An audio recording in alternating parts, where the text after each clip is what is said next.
Hey guys, this is our last day of the learning chapter or behaviorism. I should call it learning, but I always see them as the same because this is the chapter where we focus on the major perspective of behaviorism. Remember, in the personality chapter, psychodynamic perspective was everything was about the unconscious mind. But in behaviorism, everything is about we learn from our environment. We learn from our environment, okay, through classical conditioning or operant conditioning. So today we're going to finish up operant conditioning, and then I'm going to teach you something else real easy. Remember to watch the videos that I gave you. That's a separate assignment, okay?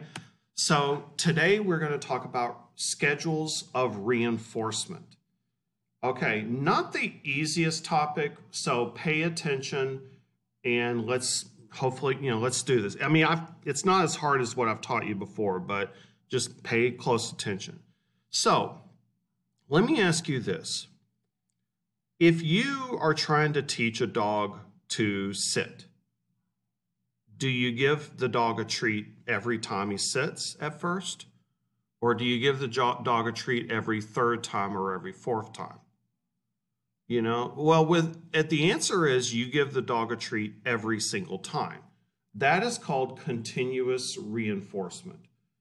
And so what happens is you get quick acquisition. The dog learns really quick that if he does something, then you give it a treat, positive reinforcement, then the dog learns the behavior. Okay? I have not seen this on the AP exam. You're not going to see it much from me. I'm going to focus on this stuff. So instead of continuous reinforcement, you get what's called partial reinforcement. Don't write this down. Okay, don't. Partial reinforcement is when you reinforce part of the time. Okay, so write this down. If you want to put them on the same note card, fine. If you want to put them on 4 separate note cards, that's fine too. But you need to understand what these are. Okay, hit pause if you want to write them down now, but I'm going to keep talking. So imagine this. Imagine if I wanted you to show up to class every single day. So I gave you $1 every time you walked in the classroom. Okay? Now, let me ask you this. Would that make you on time to class more often? You'd be surprised at how little effect it would be. Because you'd be sitting there on the toilet on your phone and the tardy bell rings and you're like, it's just $1. I'll just get another one tomorrow. So continuous reinforcement is not always the best. One thing that's a little bit stronger is this, fixed ratio. Fixed ratio means that you are rewarded or reinforced at a predictable amount of time. Okay, so for example, if let's say every 3 times that you are on time to class, I give you $1. Okay, or every 5 times you're on time to class, I give you $10 or something like that. So fixed means predictable. Okay.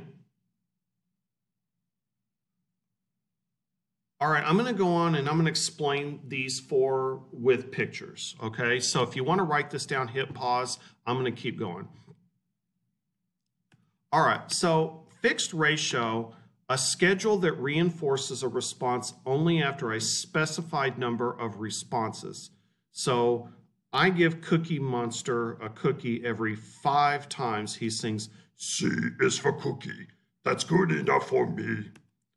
Another example are like punch cards.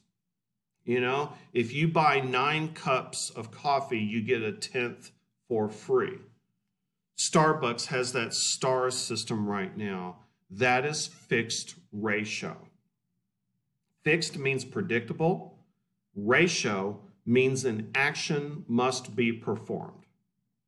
Okay, so with the coffee, the purchase is the action. Okay, so let's say you're running laps and I'm your coach and I go out there and every 3 laps you run, I say, you're doing a great job, keep it up. That if I do that every 3 laps, that's fixed ratio. Fixed means predictable. Ratio means an action must be performed. Okay? If you're confused, hold on, give me some time here.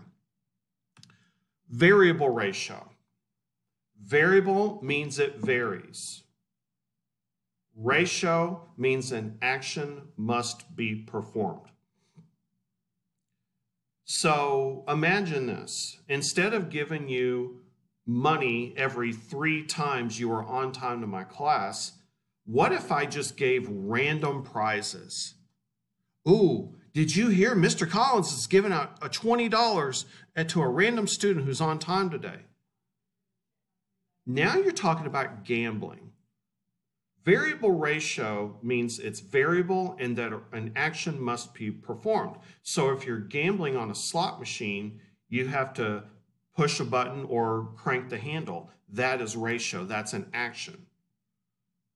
Gambling is the most addictive. That's what Skinner was talking about. I couldn't really understand him very well because he talked like he had peanut butter in his mouth. He's like, I really couldn't understand him. But he was talking about how people get addicted to gambling because of the variable ratio schedule. Just like pigeons, people can get addicted. True story. I used to, back when I was heavier, I used to go to La Madeleine every morning and get a croissant. And sometimes the lady behind the counter would be like, oh, I'm just going to go ahead and give you 2 because, you know, they're kind of small today. And, you know, I was excited because I love their croissants. And then I found myself going there more often thinking, oh, boy, yeah, maybe she's going to give me 2 today. Oh, yeah. She got me on the variable ratio schedule. I never knew if she was going to give away an extra croissant that day. I didn't know. That's why it's variable. Ratio means I have to show up to buy the croissant. I have to show up. That's an action. Okay? Fixed interval schedule. Fixed means predictable. Interval means time. Okay, so think predictable time. So let's say you get paid every Friday. That's let's say you get paid every Friday. Okay, every week. That's fixed interval. I get paid on the 15th of every month. That's fixed interval. Now, if you get paid by the job, then that's fixed ratio. But if you get paid every week or every hour, that's fixed interval. Okay, so here's an example. Let's say you're running, you're a jogger, and I'm your coach. And then every 5 minutes, I say, hey, man, you're doing a good job. Yeah, keep it up. Every 5 minutes, that's fixed interval. Every predictable amount of time has passed. Okay, so Starbucks will give you a free cup of coffee on your birthday, so that would be fixed interval. Okay, so they do fixed ratio with the stars, but they also give you a free coffee on your birthday. That's fixed interval. Both are fixed because both are predictable. Okay, and then variable interval. Variable means varies, it means random. Interval means time. So a pop quiz would be an example. Like I could give you a pop quiz at any random time. Variable interval schedule. Or like I never know if the principal is going to come in my classroom, so I try not to use the F word too much. You know? Or here's a good example. If you put your phone down and wait for it to buzz, it could buzz at any random time. So if you put your phone down and you could just wait for it to buzz, that's variable interval. Now, let me complicate it though. You want to know why cell phones are so addicting? Because if you pick up your phone to see if you have any kind of notifications, that's Variable ratio. Just like gambling. Variable ratio. So you pick up your phone to see if you've got a message or somebody retweeted you or somebody liked your picture, or somebody gave you a laugh emoji. If you pick up your phone to check, then it becomes like gambling. It's variable ratio. And that's why cell phones are so addicting.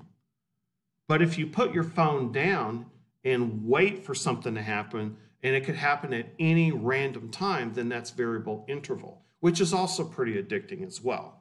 Cell phones are addicting. Okay?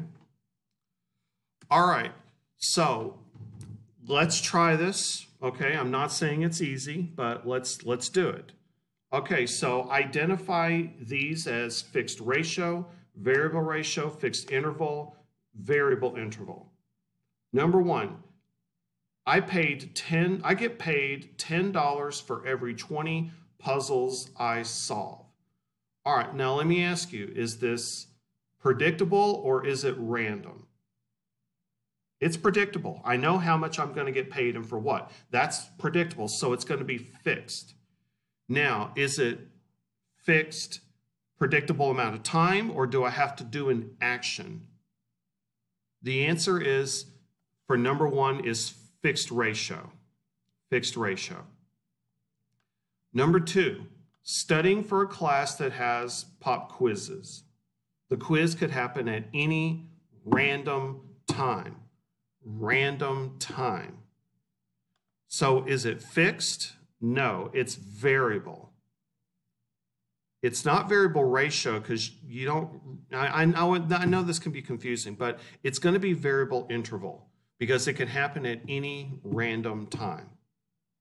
Okay, and if you don't agree with me, fine, but just try to learn from what I'm teaching you because I'm already got examples in my head of why I'm wrong. But that is pop quizzes are a common example for variable interval. Slot machines. Do you know when you're going to win? No, so it's not fixed, it's variable. Now, do you have to do something to win or do you just sit on your butt and wait to win? You have to do something. You have to put money in it and push the button. So this is variable ratio. Variable ratio, number three. And that's why gambling is so addicting. It's variable ratio. All right, playing bingo. All right, now for those of you who don't understand bingo, it's gambling. And gambling is always the same thing. And you don't just sit there and hope to win. You actually can buy more than one bingo card. And you go to these bingo parlors, you see these old people doing like 10 at a time.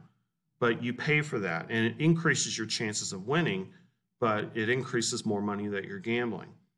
But do you have to do something? Yes. Do you know when you're going to win? No. So what is gambling again? That is variable ratio, just like a slot machine.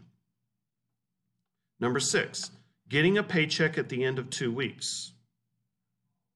Is that predictable or is it random? Okay, it's predictable. Do you have to do something or do you wait for the passage of time? In this case, and I know the confusion and I get it, but it's the passage of time. So I'm going with fixed interval. Fixed interval. A strike in bowling. Do you know when you're going to get a strike? No. Do you have to do something or do you just wait for the passage of time? You have to do something. You have to push the ball down. So the answer is, just like gambling, variable ratio. Yes, I know there's skill, but it's variable ratio. All right, number 8. Receiving a call from your mechanic letting you know your car is fixed. Now, let's assume that you're not checking your phone. You're just waiting for it to ring. Do you know when the mechanic's going to call? Okay. So this is like a pop quiz. It's variable interval. random time. You just don't know when your mechanic is going to call. So it's variable interval. Frequent flyer program where you get points every 100 miles, just like a punch card. So is it predictable or is it random? And do you have to do something, or are you just waiting for the passage of time? Number 9 is variable ratio. Okay. Waiting for a sunny day to go to the beach. Okay. This one's a little confusing too, but do you know when it's going to be sunny? No, so it's variable. And are you waiting for the passage of time?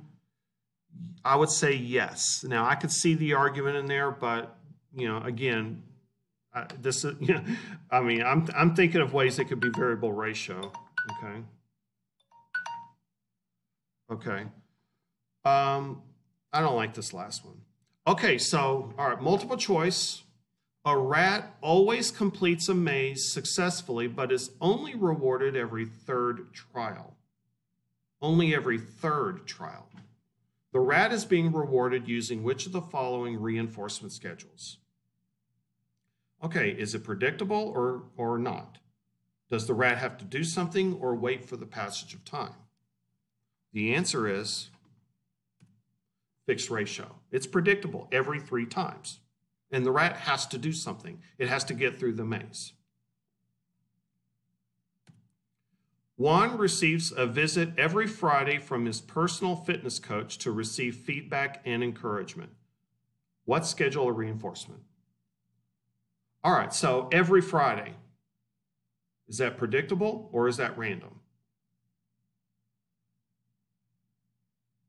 Okay, the answer is fixed interval, just like a Friday paycheck. Okay.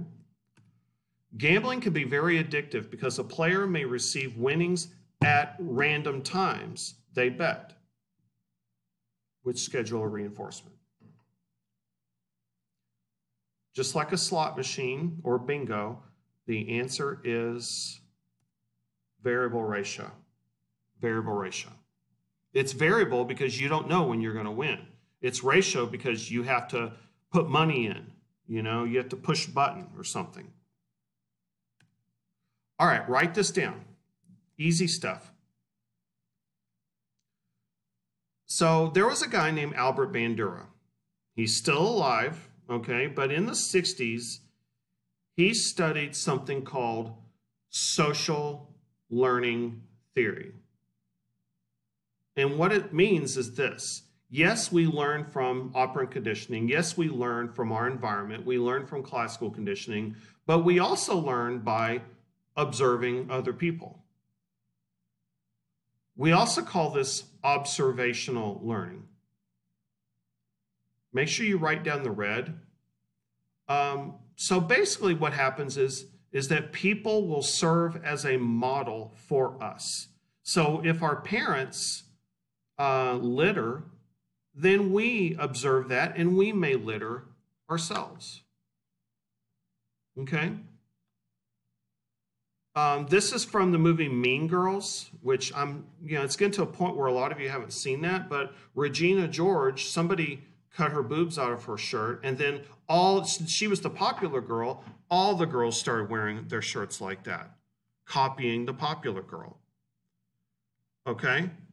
So I'm going to show you a video. It won't have any sound, but we don't need sound. I always turn the sound off anyway.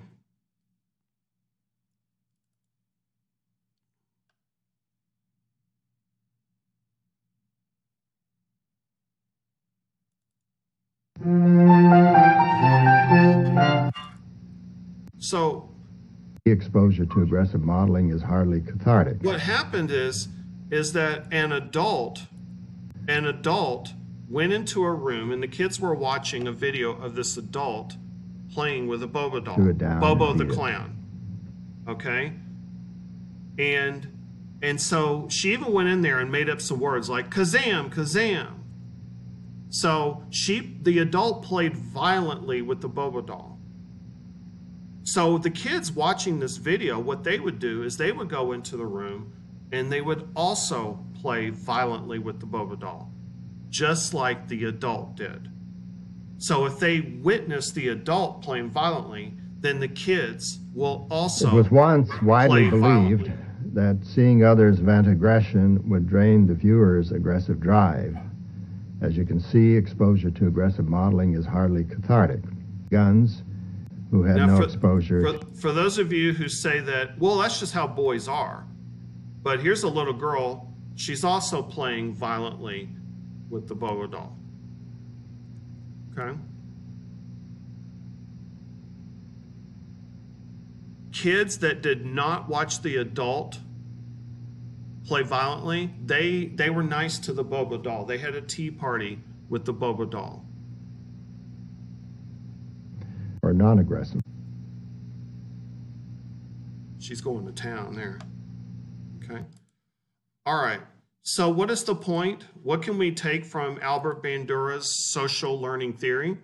By the way, here's another one. Monkey see, monkey do. Okay. When we observe people doing something, we will copy or mimic that behavior. Monkey see, monkey do. And that's true with language. Like if our parents cuss, we're going to cuss. Okay? Or if our parents talk like this, then we're going to talk like this. You know, we pick up on accents. And it's also true with mental illness. If we see our parents have a mental illness, we might pick up on it ourselves. Okay? That's it. Social learning theory, also called observational learning, says that we monkey see, monkey do. Now, here's the application, and you're not going to like this. What people have said, because of this experiment, this psychological experiment, they say then if kids watch violent movies and play violent video games, then the kids will be violent themselves. So do you think that's true? If you play violent video games, that you are going to be violent yourself? Okay. Well, I want you to think about this. In Japan and in Canada, they watch the same movies we do, and they play the same video games as we do. Okay? And those countries are much less violent than in the United States. So I just wanted to point that out. Okay? All right, so Albert Bandura, social learning theory, observational learning. All right, let's try this. And according to social learning theory, aggression is the result of which of the following? Okay, and the answer is E, modeling. So if people that we look up to engage in violent acts, then we might also engage in those violent acts. Like an older brother, if we see an older brother getting into a lot of fights, we might see that and let our brother serve as a model for us and also get into fights ourselves. Jeff always tells his children not to use bad language when something does not go the way they want. Unfortunately, Jeff uses bad language occasionally, and his children have observed him doing so. Now Jeff's children use bad language. This can be explained by what? And the answer is social learning theory, okay? Also called observational learning. Which of the following sets of concepts is central to social learning theory? Okay, remember monkey see, monkey do. The answer is A, observation, imitation, and modeling. Okay. The idea that the explanation for prejudice lies in children's modeling of their parents' prejudicial beliefs, emotions, and behaviors is most closely aligned with the theories of whom? Okay, so names aren't that important, but they're slightly important. So here's the answer. The answer is Albert Bandura. Okay, All right, now, here you go. All right, so you got a graph, okay? You've got aggressive behavior. The higher, the more aggressive it is. And then you've got exposure to media violence, okay? All right, hit pause if you want to look at that. Which of the following provides an effective explanation for the data? Okay, so what does the data say? The data says that the more exposure to media violence, the more aggressive the behavior is of the subjects. So it's a positive correlation. The answer is observational learning, okay, or social learning theory. I don't know the difference, to be honest. Okay. Which of the following would a social learning theorist most likely propose as a cause for a fear of flying? Okay, hit pause and figure it out. Remember, monkey see, monkey do.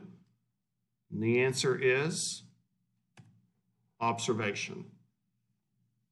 You observe it, then you take on that behavior or emotion. Okay, all right, make a note card on this. What is latent learning? It means learning without effort. It's what a lot of y'all do sometimes, right? You're kind of zoning out, but you still pick up on some stuff. I'll tell you a true story. For years, for the last 20 years, I've been watching a lot of cooking shows. But my wife, she always likes to cook. She just likes to do it. Lately, I've been cooking more, and I'm actually really good at it. And it could be because I've been watching cooking shows for the last 20 years, and I have really good instincts. I've just kind of picked up on stuff. So that's an example of I never purposefully learned how to cook. I just picked up on it. That's called latent learning. The word latent means hidden. Sometimes you might hear the term latent homosexual. That means you're still in the closet. Okay. All right, so check it out. When Mary was young, her father was trying to learn how to speak German and would listen to German tapes for hours in her presence. Mary paid very little attention to the tapes. Many years later, when Mary was in Germany, she was able to say a few German words in order to make herself understood. This is an example of what? And the answer is latent learning. She didn't purposefully learn German. She just accidentally, passively learned it. Okay? All right, we are done with learning. Notice that it is about 8% of the AP Psychology multiple choice section. So if you didn't know that you could do AP, well, you're doing it right now. Okay, congratulations. All right, so